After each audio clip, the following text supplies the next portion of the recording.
Hey, what's up, guys? How's everybody doing? Sorry, it's kind of early here. I'm kind of like I just woke up, and I saw this in my inbox, and I thought I should come and talk about it.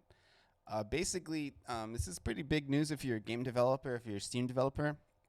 I'm gonna read this in a second, but they released a new feature for playtesting games, and we're gonna talk about it for a little bit, and we're gonna talk about who it will work well for and who it won't work well for, and I'll also give you some insight as to whether it'll work for my Steam project, Familia.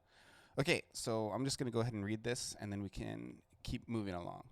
The Steam Playlist feature is now fully released. Invite players to test your game without having to manage keys or external mailing list. The Steam Playtest feature is now fully released, allowing the developers of any game on Steam to set up and run playtests within Steam for free.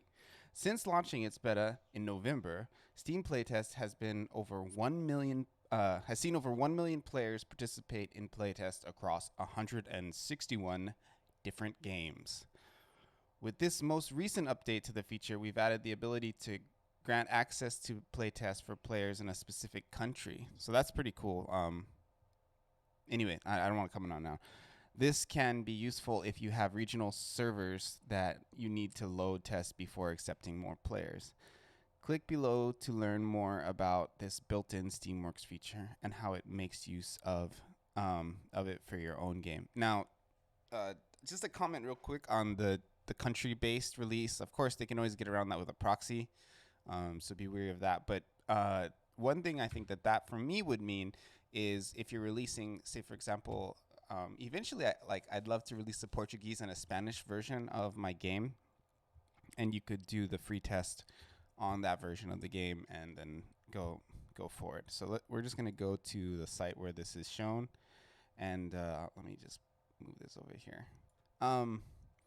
So they have a nice little blog here. I'll pop the description. I'll pop the link into the description for that, and also there's a pretty solid video that they posted on YouTube that kind of goes over it.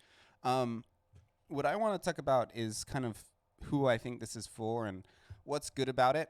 And I'm gonna also tell you like how you used to do this, how you used to get playtests, and how it's different from now.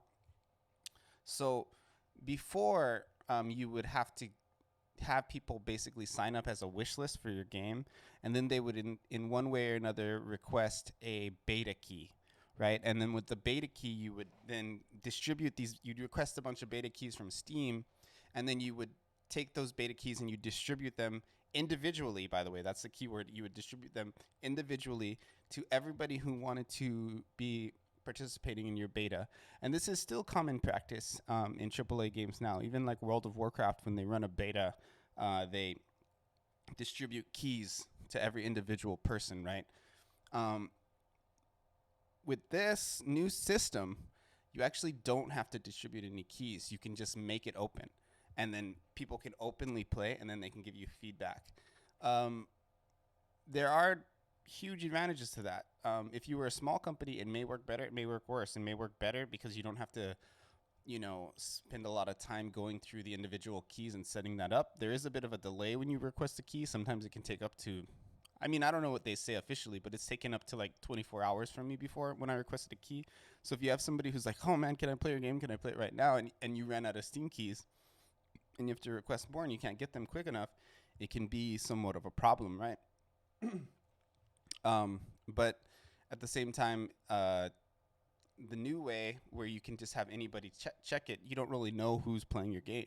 So you're opening it up. And also with a beta, you can set up somewhat of a, at least an idea of non-disclosure. You can kind of agree that they're not supposed to publicly post the content of the game, where if something is set up publicly on this new feature on playtest, everything you have in the playtest is going to be public. So the people who play your game on playtest they have no, there's no even an understanding, much less like a legal repercussion for sharing your game with the public and basically spoiling your game or possibly presenting a bad version of your game.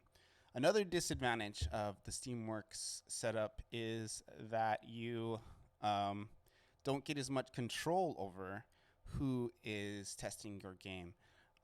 Before you could use the beta as a form of marketing, right? Like, and not that this doesn't do that to a certain degree, but you could use it to gain people's information. You could create an email sign up, or they have to join your Discord, or they have to follow you on a certain social media platform. And that way they would be eligible for the beta test, right? So you could use that as a way to get your core audience locked in. Now, um, this is similar, but now Steam kind of like owns everything. You don't really have the choice to get like part of that. Steam just kind of grabs everything and they take everything. So it's not necessarily like bad, but depending on how you're marketing your game, if you're marketing your game in the more traditional way, you lose a lot of the ability of control over the individual parts of that, you know?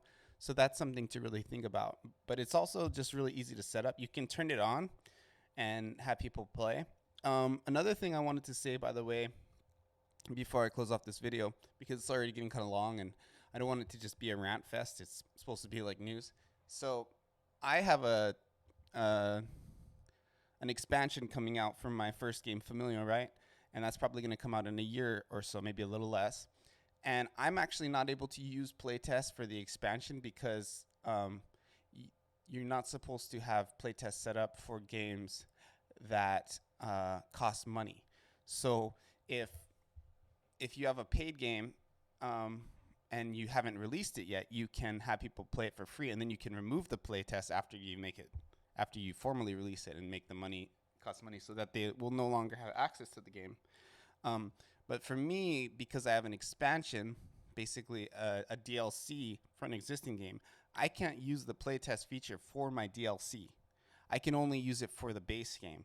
So, I mean, there's kind of a workaround in the sense that I would probably just make a playtest for the base game with a DLC already included, but it's still a little bit of a weird roundabout. And if I had a paid base game, then it would be mucked up because you can't actually you can release a playtest from what I've seen on this page from a you can have a playtest on a game that is paid, but they'll be able to access it for free, so it can be counterintuitive because a lot of people will not actually buy the game. They'll just play the playtest and then call it a day, right?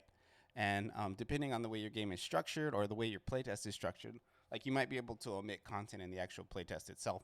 Anyway, there's a lot of ways to go about it, but this is something new, and it's going to really change the way Steam games work, so it's very significant. I really want to hear what you guys think about it, whether you think it'll be something good for you.